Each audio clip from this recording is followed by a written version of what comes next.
I welcome you all on Wikipedia. So my name is Dipali Kakkad and SSC के इस channel पे मैं आपके लिए वीकली करंट अफेयर जो है क्विज वो लेके आऊँ। ठीक है, तो आज हम जो सेशन करने वाले हैं तो ऑल नो कि अक्टूबर के ऑलरेडी हमारे 2 वीक पास हो चुके हैं, तो हम पहले 15 डेज का जो सेशन है उसको आज करते हैं। तो इम्पोर्टेंट आपके लिए एमसीक्यूज रहेंगे। उसके साथ साथ मैं आपको ये बताना चाहूँगी कि अगर आप एसएससी मेंस की तैयारी करना चाहते हैं, उसके टेस्ट को आप अच्छे से देना चाहते हैं विद एनालिसिस, तो बेस्ट सोल्यूशन वुड बी अबीपीडी। ठीक है, तो इसमें आपको टोटल 30 क्वांट के 30 टू 49। तो एक बार आपको क्या करनी है, थोड़ी सी इन्वेस्टमेंट करके रिजल्ट्स के लिए। इसके साथ साथ आपको हमारा जो व्हाट्सएप है उसका भी लिंक डिस्क्रिप्शन में दिया गया है, तो आपको वो भी जाके ज्वाइन कर लेना है सो दैट आप सभी जो चीज़ें हैं एग्जाम्स को लेके अपडेटेड रहें। राइट, तो तब तो जैसे मैंने बोला, अब हम अपना फर्स्ट सेशन जो है उसको शुरू करेंगे। पेज रहेगा, आपको साथ साथ क्या है अटेम्प्ट कर। तो first question is Dadasaheb Phalke lifetime achievement award, ठीक है, रिसेंटली जो है ये अवार्ड दिया गया है, was recently conferred to which actor और एक्ट्रेस। ठीक है, तो किनको दिया गया है लाइफ टाइम अचीवमेंट।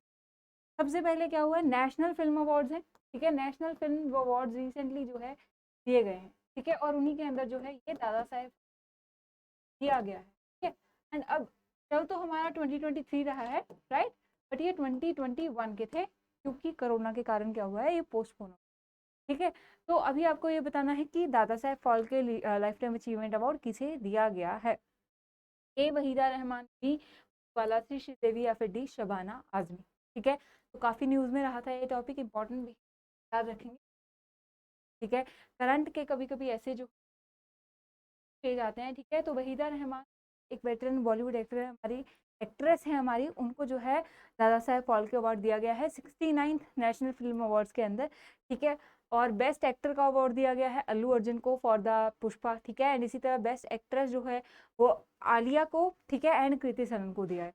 तो इनमें से कोई भी क्वेश्चन आपको अगर आए तो आपको अभी याद रखना है। ठीक है, आलिया भट्ट को किसके लिए मिला है एंड कृति सनन को किस मूवी के लिए मिला है, ये आपको क्या करना है कमेंट सेक्शन में जरूर मेंशन करें। राइट, तो इन दोनों को कौन सी मूवी के लिए मिला है ये आप कमेंट में बताएंगे। ठीक है जी, तो ये जो अवार्ड है it was conferred by the union ministry of the information broadcasting, ठीक है, directorates of the film festival के द्वारा जो है किया था। ठीक है, 2021 में दिए गए थे, एंड बाकी भी जो है ये भी रिसेंटली सेरेमनी जो है वो कंक्लूड की गई है दिल्ली में। ठीक है, तो ये कुछ इंपॉर्टेंट पॉइंट्स है जो हमें ध्यान में।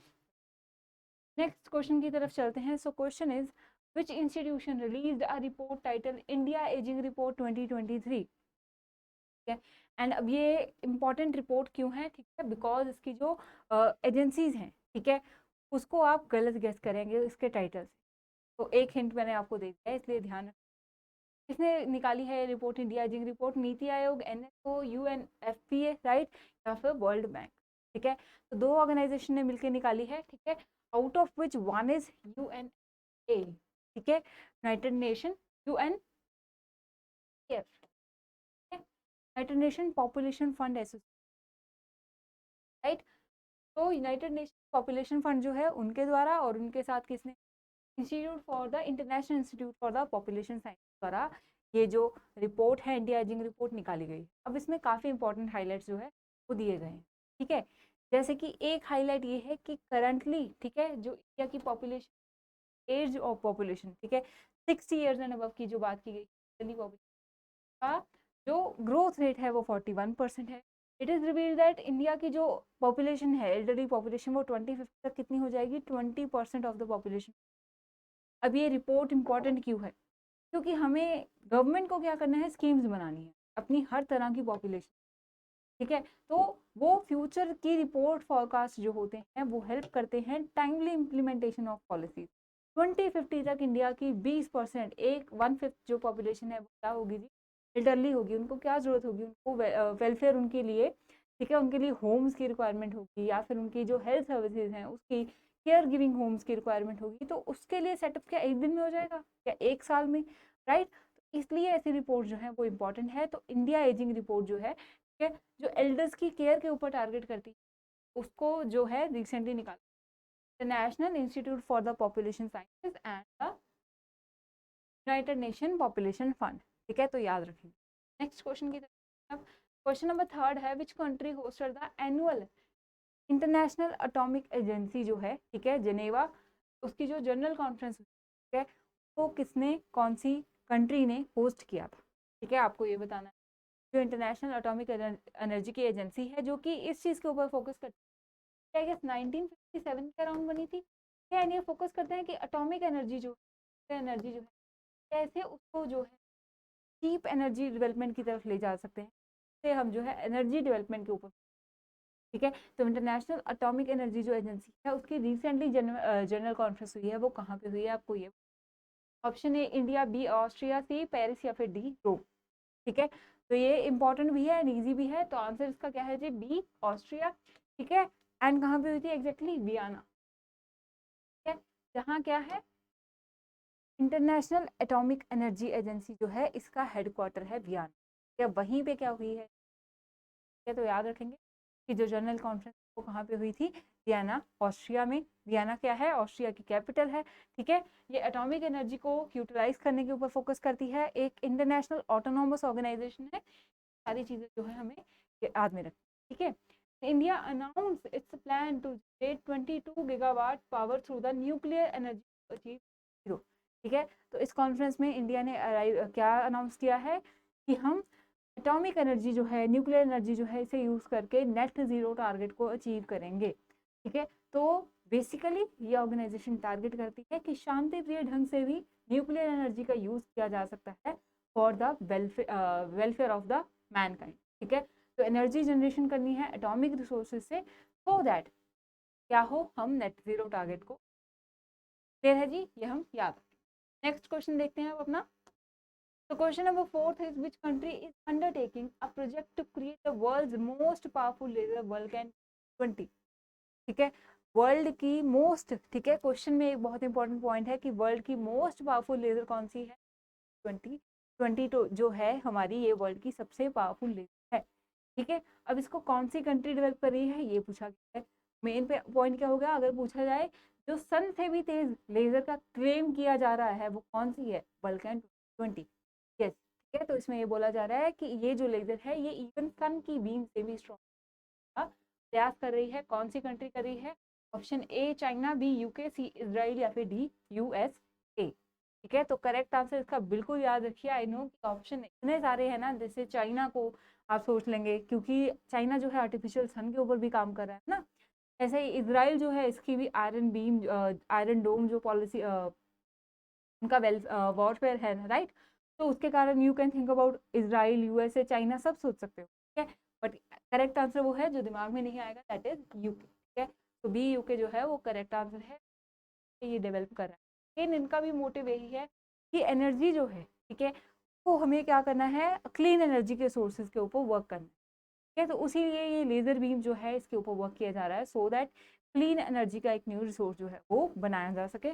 The UK that is United Kingdom is undertaking a ground breaking project जिसमें वर्ल्ड की मोस्ट पावरफुल लेजर जो है, क्या नेम है, वल्कैन 20 जो है, ठीक है। ये जो है यूके साइंस एंड टेक जो है फैसिलिटीज का द्वारा बनाया जा रहा है, ठीक है। And it is anticipated to be million billion times brighter than the sun, ठीक है। तो ये पॉइंट इंपॉर्टेंट है, कई ऐसी स्टेटमेंट आ जाए किसी भी एग्जाम में आपको दिखे तो ऐसे को गलत नहीं मानना, ठीक है। क्लीन एनर्जी, साइंटिफिक जो हमारी डेवलपमेंट्स होती हैं उसके साथ साथ इवन कैंसर जो, ठीक है, ट्रीटमेंट के लिए भी इस लेजर बीम की जो है अभी चेक किया जाएगा कि क्या वो हेल्प कर सकती है या नहीं, ठीक है। तो वल्कैन 2020 वर्ल्ड मोस्ट पावरफुल लेजर कौन डेवलप कर रहा है, यूनाइटेड किंगडम, ठीक है। होपफुली आप सबको याद हो गया, ठीक है जी। नेक्स्ट क्वेश्चन देखिए, क्वेश्चन को बहुत ध्यान से, Kiran Baliyan claims India first medal in 72 years, 72 years में पहली बार है, बट ऐसा नहीं है कि इससे पहले नहीं था, ठीक है। ये पॉइंट जो है काफी सारे आर्टिकल्स में मिस जाएगा, एंड अगर क्वेश्चन अभी आ गया कि फर्स्ट कौन विनर है तो आप भी क्या करेंगे, किरण बलियान कर देंगे, ठीक है। तो वो नहीं है, वो मैं आपको बताती हूँ कैसे, पहले क्वेश्चन देख लीजिए। Kiran Baliyan who claims the India first medal in which game, ठीक है। तो एशियन गेम्स हुई हैं हमारी अभी रिसेंटली, ठीक है। एशियन गेम्स हुई हैं 19 जो है एशियन गेम्स हुई थी, इंडिया ने पहली बार 100 का क्रॉस जो है वो मार्क किया था, 4th रहे थे टैली पे, सब चीजें बहुत इंपॉर्टेंट है ना। इसमें जो है कौन सी गेम में किरण बलियान ने जो 70 ईयर्स के बाद जो है, ठीक है। A weightlifting, B shot put, C fencing या डी स्विमिंग, ठीक है।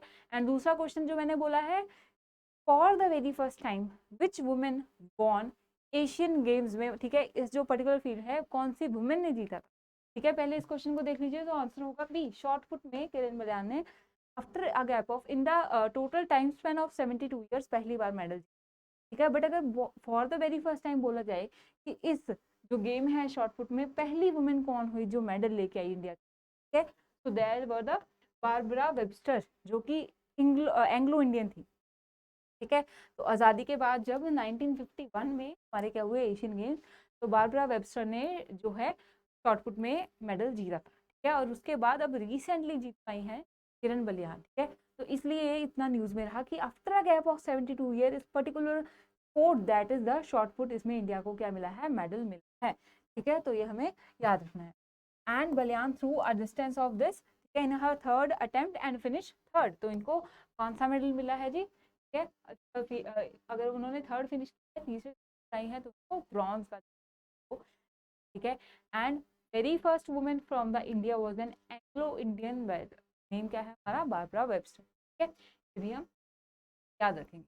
नेक्स्ट क्वेश्चन देखिए, अब क्वेश्चन नंबर 6 है, विच कंट्री,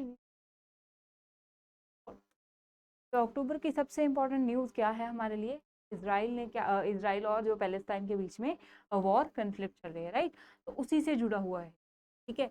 एंड इससे अभी आपका आंसर भी क्लियर हो जाएगा, ठीक है। तो ऑप्शन देखिए, यूक्रेन, इसराइल, रशिया या फिर यूएस, ठीक है। तो आंसर वुड बी इसराइल, ठीक है। सो जो हमास ने अटैक किया है ना इसराइल के ऊपर, उसके जो रिटेलिएट करने के लिए ऑपरेशन आयरन स्वॉर्ड जो है ये इसराइल ने लॉन्च किया है, ठीक है। तो याद रखेंगे ऑपरेशन आयरन स्वॉर्ड जो है वो इसराइल ने लॉन्च किया था। ऐसे ही इसराइल का एक आयरन डोम भी है, ठीक है। तो ये आयरन बीम भी है, तो आयरन वाली तीनों ही चीजें आप इसराइल के साथ लिंक कर सकते हो, Iron Dome, Iron Sword and Iron Beam, ठीक है। एंड जो आयरन स्वॉर्ड है ये तो उनके ऑपरेशन का नाम है, आयरन बीम जो है उनका अगेन एक वारफेयर का हम बोल सकते हैं कि टेक्टिक है, एंड आयरन डोम भी आपको आई गेस सबको पता होगा कि वो एंटी मिसाइल जो है उनका प्रॉपर डोम है, राइट। तो ऑपरेशन आयरन स्वॉर्ड जो है was recently launched by Israel, ठीक है, सो दैट वो काउंटर कर पाए हमास का जो अटैक हुआ है। ऑपरेशन जो है ये टारगेट करता है कि अटैकर्स जो एंटर कर चुके हैं इसराइल में, ठीक है, एंड जो सिविलियंस के ऊपर जो है अटैक कर रहे हैं, तो उनको बचाने के लिए वो इसराइल ने लॉन्च किया था, ठीक है। ये काफ़ी न्यूज़ था, तो ये भी हमें याद रखना है। बहुत इजी क्वेश्चन है, ठीक है। तो question is, project Kuiper to provide a fast affordable broadband internet services belong to which company, ठीक है। तो प्रोजेक्ट कुइपर जो है जो कि फास्ट अफोर्डेबल ब्रॉडबैंड सर्विसेज देता है, वो ये किस कंपनी का है। मैंने ये क्वेश्चन क्यों पूछा, क्योंकि अगेन कुइपर प्रोजेक्ट के अंडर भी जो सैटेलाइट्स है इनको फिर लॉन्च किया जा रहा है। एक प्रोजेक्ट किसका है, स्टारलिंक, जो कि एलन मस्क की कंपनी का, राइट। एंड दूसरा जो है ये प्रोजेक्ट है कुइपर, ठीक है। एंड ये किसका है ये बताना, इसमें भी क्या होगा, सेम सैटेलाइट्स के थ्रू जो है अर्थ के अराउंड कॉन्स्टलेशंस बना दी जाएंगी, सो दैट जो इंटरनेट है फास्ट हो जाए, इजी एक्सेसिबल हो जाए, ठीक है। तो प्रोजेक्ट काइपर अब स्पेस एक्स का, अमेजोन का, ब्लू ओरिजिन या फिर गूगल, ठीक है। तो स्पेस एक्स का कौन सा है, स्टारलिंक, राइट। हमने देखा कि स्टारलिंक जो है वो स्पेस एक्स का है, काइपर मिशन का है, तो काइपर का करेक्ट आंसर है जी, ठीक है। अमेजोन की जो एक सब्सिडरी कंपनी है which is carrying the which is going to carry out the project Kuiper, ठीक है। तो project Kuiper is a subsidiary of the Amazon that was established in 19, ठीक है। एंड इसका गोल क्या है, गोल है कि फास्ट अफोर्डेबल जो है इंटरनेट सर्विसेज को पहुंचाना है अंडरसर्व्ड जो है कम्युनिटीज, जिन तक नहीं पहुंच पाए, अंडरसर्व्ड कम्युनिटी, ठीक है, अंडरसर्व्ड जो कम्युनिटी, राइट। एंड अमेजोन ने जो है रिसेंटली इसके लिए सैटेलाइट भी लॉन्च करनी शुरू, ठीक है। ये भी नेक्स्ट क्वेश्चन देखिए, question number 8, Nobel prize in medicine 2023, same question जो है एक नाबार्ड के भी एग्जाम में किया था, ठीक है। So you can expect a question like this as well. तो क्वेश्चन बहुत इजी है कि नोबेल प्राइज जो मेडिसिन का मिला है 2020 में, क्या कैटलिन करियाको एंड ड्रू वेस्टमैन दिया गया था, कौन से वर्क के लिए मिला है, ठीक है। बहुत इजी क्वेश्चन है। ए हेपेटाइटिस वायरस, बी जो mRNA वायरसेस हैं, वैक्सीन है, उनके लिए human evolution chapter for the temperature, ठीक है। सो आंसर इज बी, ठीक है, मैसेंजर आरएनए जो वैक्सीन उन्होंने डेवलप की के लिए, ठीक है। एंड इसमें जो क्वेश्चन पूछा गया था नाबार्ड में, उसमें पूछा गया था एम की फुल क्या है, तो आई होप कि अगर हम जो करंट के नोबेल प्राइज़ हैं उसको तो सभी एग्ज़ाम्स के लिए बहुत इंपॉर्टेंट माना जाना चाहिए, क्या कि कौन सी फील्ड में दिया गया है, किसको दिया गया है एंड क्या जो है उससे इंपॉर्टेंट आउटकम निकले। ठीक है, तो वैसा ही ये भी क्वेश्चन था। तो यू नो कि mRNA वैक्सीन के लिए जो है वो दिया गया था Katalin Kariko and Drew Weissman को। ठीक है, Nobel prize in physiology and medicine 2023। ठीक है, नेक्स्ट क्वेश्चन देखिए, question number 9, Statue of Equality, the largest statue of the BR Ambedkar outside India. India के बाहर जो है सबसे बड़ा BR अम्बेडकर का स्टैचू जो बन रहा है ऑफ इक्वालिटी बोला जाएगा, कौन सी कंट्री में होगा? ठीक है, यूके, यूएस, जर्मनी या फिर फ्रांस। ठीक है, ABCD में से क्या है correct answer? The answer is B, USA के मैरीलैंड में बनने वाला है। ठीक है, एंड अब ये भी क्वेश्चन आएगा कि इंडिया के अंदर जो है सबसे बड़ा जो स्टैचू है वो कहाँ पे है? तो वो है हैदराबाद। ठीक है, देख लेते हैं, statue of equality will be inaugurated in the Ambedkar international centre Maryland state of US. ठीक है, it will be the tallest statue of the Ambedkar outside India. It will be the replica of the world's largest Ambedkar in Hyderabad. ठीक है जी, तो world का largest BR Ambedkar का जो statue है वो हैदराबाद में है। It is 125 feet tall. ठीक है, तो ये भी इंपॉर्टेंट था। स्टेचूज भी अभी काफी जो है पीछे न्यूज में तो उनमें आ रहे थे। ठीक है, नेक्स्ट क्वेश्चन देखिए, question number 10, very interesting one, which state और UT host the Sammakka Saralamma Jatara tribal festival. ठीक है, तो ये जो फेस्टिवल है, अगर मैंने गलत name, I am so sorry. ठीक है, I try my best, but कुछ टर्म जो होती हैं हम उनसे क्या होते हैं, अनभिज्ञ होते हैं, हमें पता ही नहीं होते। ठीक है, तो ये जो ट्राइबल फेस्ट है ना, ये एशिया का सबसे बड़ा ट्राइबल फेस्ट है। कोया ट्राइब जो है ना, उसके जो जनजाति के लोग हैं वो यहाँ पे एक्यूमुलेट। ठीक है, तो समाका सरलम्मा जात्रा जो है ये एशिया का लार्जेस्ट ट्राइबल फेस्ट है। इसको सेकंड कुंभ ऑफ इंडिया भी बोलते हैं, इंडिया का दूसरा कुंभ भी इसे बोलते हैं। ठीक है, कौन सी स्टेट ने इसे होस्ट किया था? झारखंड, मध्य प्रदेश, तेलंगाना या फिर बिहार। ठीक है, एंड क्यों इंपॉर्टेंट है? बिकॉज ऐसे क्वेश्चन बहुत इजिली पूछ हो सकते हैं ट्राइबल वर्ड पढ़ के ही। ठीक है, तो correct answer would be C, Telangana. ठीक है, याद रखिएगा, तेलंगाना में जो ये फेस्टिवल है, जो ट्राइबल फेस्टिवल है, ये होस्ट किया गया था। तो Telangana host a biennial festival known as the Sammakka Saralamma Jatara which is known as the world's largest, one of the world's largest and Asia की सबसे बड़ी जो गैदरिंग है ट्राइबल पीपल।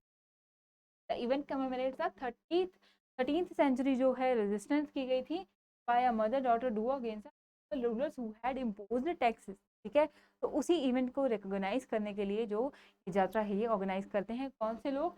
कोया ट्राइब के लोग। ठीक है, एंड द यात्रा और पिलग्रिमेज फीचर जो है, जो कोया लोग हैं, ट्राइबल लोग हैं, उनके ही जो रिचुअल्स हैं, ठीक है, या उनके जो भी रूल्स होते हैं उनको माना जाता है, उनके कस्टम ट्रेडिशन जो है वो फॉलो किए जाते हैं।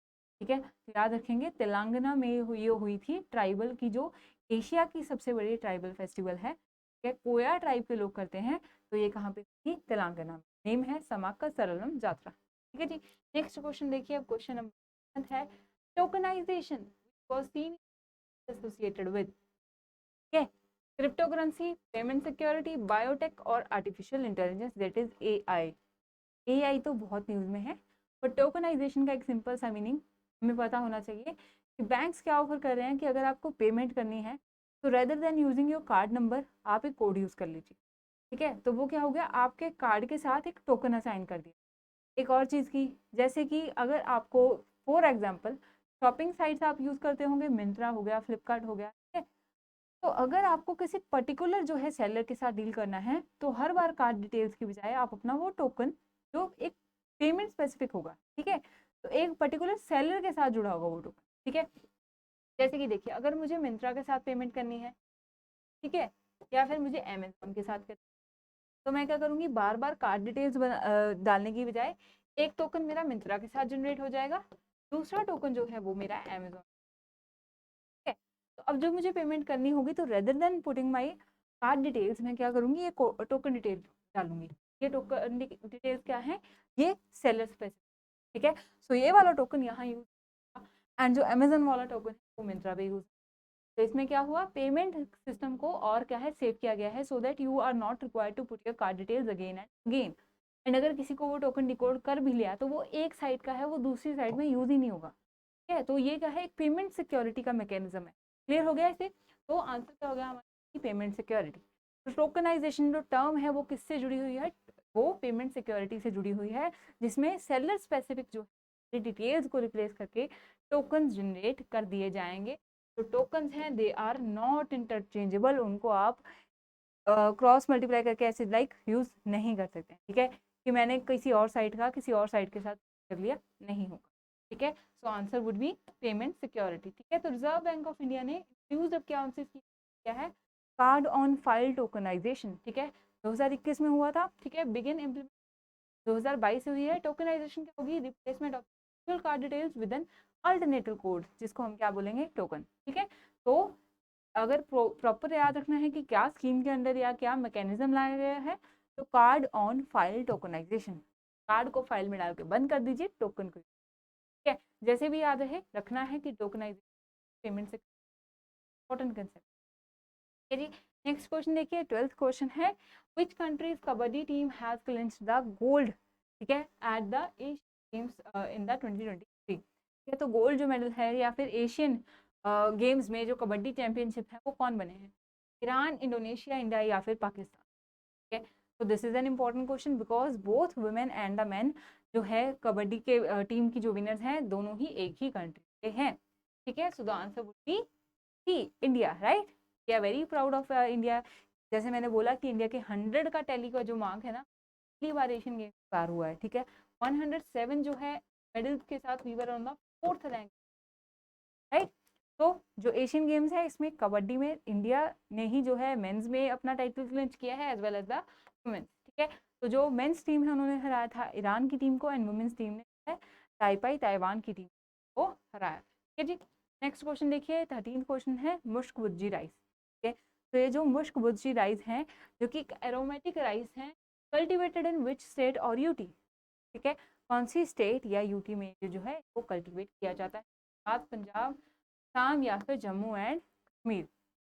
ठीक है, तो the answer would be again T. ठीक है, जम्मू कश्मीर की काफ़ी इंपॉर्टेंट चीज़ें जो हैं उनको जीआई टैग दिया गया है। ठीक है, वैसे ही जो मुश्क भुज्जी राइस हैं ये भी न्यूज़ में थे, it is a variety of Jammu Kashmir. ठीक है, अब ये क्यों इम्पोर्टेंट है, बिकॉज वल्नरेबिलिटी। ठीक है, क्या होता है जो चीज़ें किसी स्पेसिफिक जगह तक, ठीक है, इकोसिस्टम में क्या होता है कि वो किसी स्पेसिफिक जगह में ही जो है अगर कोई प्रोडक्ट है जो ओरिजिनेट करेगा, अगर वहाँ पे पूरी डिजीज आ गई तो क्या होगा, वो पूरी स्पीशीज ही खत्म हो। ठीक है, तो ये भी जो स्पीशीज है ना ये वल्नरेबल है to disease and limited tension के कारण क्या है ये न्यूज में रही थी। ठीक है, and authorities planning to revive the cultivation aromatic बोलते हैं। ठीक है, तो इसलिए ये राइस वैरायटी जो है कहाँ बिलोंग करती है, कश्मीर। क्लियर है जी, नेक्स्ट क्वेश्चन देखिए, 14th क्वेश्चन है, which country has set to launch a spacecraft to study the metal rich asteroid called 16 Psyche. ठीक है, तो क्या है, एस्टेरॉयड का नाम क्या है, साइक, एंड मिशन का नेम भी यही है। ये साइलेंट है, Psyche is the name of the Psyche mission के लिए भेजा गया है मेटल रिच, पहली बार हुआ है मेटल रिच एस्टेरॉयड की स्टडी के लिए कोई भेजा है। यू मस्ट बी थिंकिंग कि पहली बार मेटल रिच कैसे, क्योंकि एस्टेरॉयड जो हैं they are form of the minerals है ना, उनमें मिनरल्स भी हैं, उनमें एंड डस्ट पार्टिकल्स भी देखते हैं, स्पेस डस्ट भी, बट साइक जो 16 है बोला जा रहा है ये काफ़ी मेटल रिच। ठीक है, तो इसके लिए जो स्पेसक्राफ्ट है वो कौन सी कंट्री भेज रही है, या यूएसए, रशिया या फिर चाइना। ठीक है, so the answer would be USA की जो नासा है वो साइक मिशन है for Psyche 16 which is a metal rich asteroid for the very first time. Metal rich asteroid के लिए को जो है उसकी जांच करने के लिए, उसकी एक्सप्लोरेशन करने के लिए जो है एक स्पेसक्राफ्ट भेजा गया है। ठीक है, अक्टूबर की ये भी का स्पेस टेक की हम, ठीक है जी, को भी हम याद रखें। नेक्स्ट क्वेश्चन देखिए, 15th क्वेश्चन है, श्रेष्ठ। ठीक है, श्रेष्ठ स्कीम जो है which was seen in the news was launched by which of the following union ministry. तो श्रेष्ठ स्कीम जो है ना ये बहुत इंपॉर्टेंट स्कीम है। इसमें किसके ऊपर फोकस किया जा रहा है कि अप्रोक्सीमेटली 3000, ठीक है, जो शेड्यूल कास्ट के स्टूडेंट्स या बैकवर्ड कास्ट के स्टूडेंट्स उनको एजुकेशन के मीन्स मिले। ठीक है, तो दो तरह के इसके जो है डोमेन्स, पहले ये देखना है ये जो श्रेष्ठ स्कीम है ये लॉन्च की ministry of social justice and empowerment, ministry of labour and employment, ministry of micro small and medium enterprises या फिर मिनिस्ट्री ऑफ एजुकेशन। ठीक है, तो कौन सी मिनिस्ट्री ने ये जो स्कीम को लॉन्च किया था, which is the Shreshta scheme. ठीक है, don't get confuse with this, ऐसे ऑप्शन ठीक है अगर रह जाते हैं तो मैं यहाँ पे कंफ्यूज करने के लिए चेंज कर। ठीक है, so the correct answer for this will be A, ministry of social justice and empowerment. ठीक है, तो ministry of social justice and empowerment का department of social justice and empowerment जो है इंडिया में ये 2022 में स्कीम जो है लॉन्च की गई। ठीक है, 2021 में आई गेस ये 2021 2 के साइकिल में लॉन्च हुई थी एंड 2022 एंड 3 के जो साइकिल है इसको एग्जीक्यूट किया जाएगा। स्कीम का फुल नेम है scheme for the residential education for students in high schools in targeted area. अब टारगेटेड एरियाज क्यों बोला गया है, क्योंकि वो एरिया जहाँ तक जो है स्टूडेंट्स तक जो है प्रॉपर फैसिलिटीज उनको मेन स्ट्रीम लाइन में लेके scheme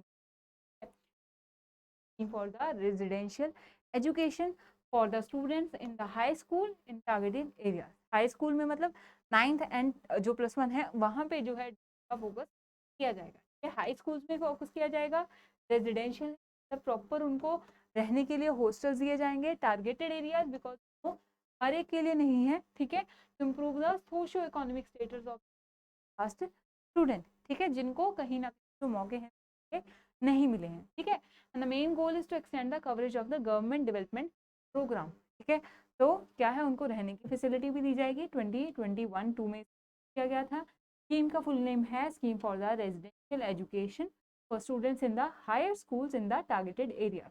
the Shreshta scheme ministry of social justice government जो है इसके ऊपर वर्क कर रहा है। ठीक है जी, तो ये जो है इम्पोर्टेंट एंड आई होप कि आपको आज के सेशन में जो भी हमने इंपॉर्टेंट क्वेश्चन आपने अच्छे से रिवाइज किए हैं, it's very important for your exam. And अगर नहीं अच्छे से आप रिवाइज कर पाए तो नोट डाउन कर लीजिए। ठीक है, सो दैट आप दोबारा से रिवाइज कर पाएँ, it would very helpful. Session को लाइक कर दीजिएगा, अगर आपको अच्छा लगा है शेयर कर दीजिए एंड ऐसे ही विकिपीडिया के साथ जुड़े रहिए एग्जाम्स की फुल फ्लेज तैयारी के लिए। ठीक है जी, thank you so much and see you next session. Keep